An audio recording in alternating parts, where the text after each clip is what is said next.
María Corina Machado deserved the Nobel Peace Prize for leading Venezuela's nonviolent democracy movement. But what does it mean if that effort's success relies on a U.S. military incursion?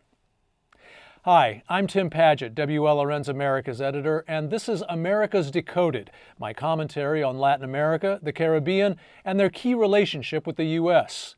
Let me know what you think.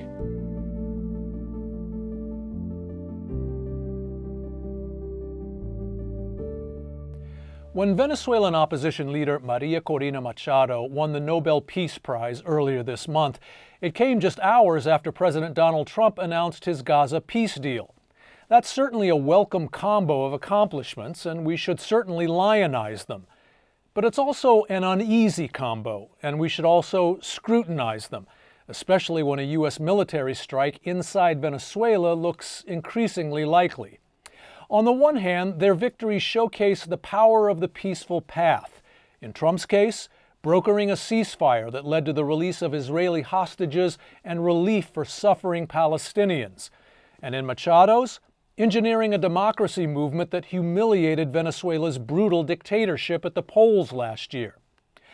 On the other hand, though, there is real dissonance between the concord we hope is emerging in the rubble of Gaza and the conflict we know is brewing in the waters off Venezuela.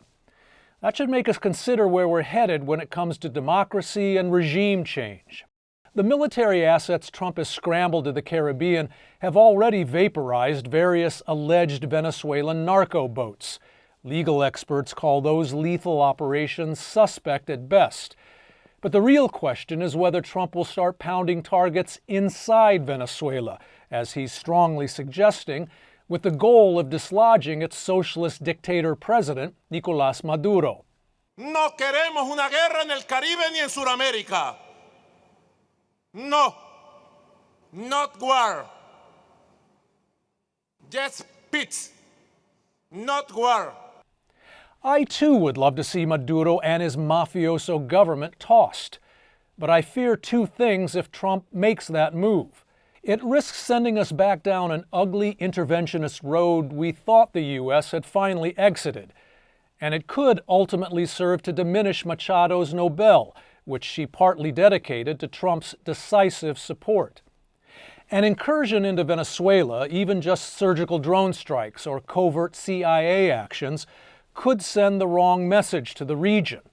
That is, in the end, nonviolent democracy efforts matter less than the promise of Yankee military salvation.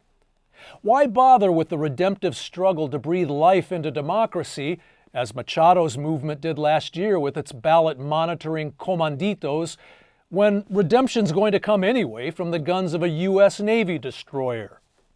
Now, some might argue a U.S. military rescue is a just reward for that righteous civic effort, especially when champions like Machado have to go into hiding to dodge arrest. Maybe. But what happens when the target isn't a left-wing despot? When Trump refuses to save a pro-democracy campaign that's battling a right-wing dictatorship? Either way, it creates an uneasy drag on the value of democracy itself.